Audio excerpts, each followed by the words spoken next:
ನಮಸ್ಕಾರ ಸ್ನೇಹಿತರೆ.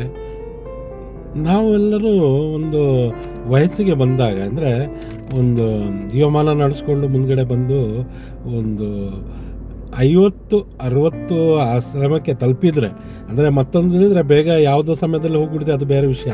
Sudden death ಏನು ಹೇಳ್ತೀವಿ ಅದೊಂಥರ ಬೇರೆ ವಿಷಯ.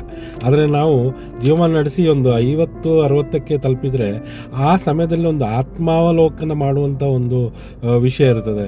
ಯಾಕಂತೇಳಿದರೆ ನಾವು ಮಾಡಿದ ಈ ಸಂಪಾದನೆಗಳು ನಾವು ಯಾವ ಥರ ಮಾಡಿದ್ದೀವಿ ಅಂತ, ಜೀವಮಾನ ಹೆಂಗೆ ನಡೆಸ್ಕೊಂಡು ಬಂದಿದ್ದೀವಿ, ಅದರಲ್ಲಿ ಏನು ಸಂಪಾದನೆಗಳು ಆಸ್ತಿ ಮಾಡ್ಕೊಂಡು ಇಟ್ಟಿದ್ದೀವಿ, ಇದೆಲ್ಲ ಒಂದು ಆತ್ಮಾವಲೋಕನ ಮಾಡ್ಕೊಳ್ಳೋದು. ಏನಂತೇಳಿದರೆ ನಾವು ಯಾವ ಥರ ಸಂಪಾದಿಸ್ತೀವಿ ಇದನ್ನು ಅಂತೇಳಿ, ಯಾವ ಥರ ಸಂಪಾದಿಸಬೇಕೋ ಆ ಥರ ಸಂಪಾದಿಸಿದರೆ ಅದೊಂದು ನಮಗೊಂದು ಸಮಾಧಾನ, ತೃಪ್ತಿ ಅಂತ ಹೇಳಿದು ಇರ್ತದೆ.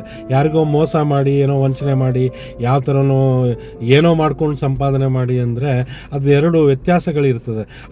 ಆಗ ನಮಗೆ ಮನುಷ್ಯರಿಗೆ ಸಿಗುವಂಥ ತೃಪ್ತಿ ಇದೆಯಲ್ಲ ಸ್ನೇಹಿತರೆ, ಅದು ತುಂಬ ಮುಖ್ಯವಾದ ಒಂದು ವಿಷಯವಾಗಿರ್ತದೆ ಅಲ್ವಾ.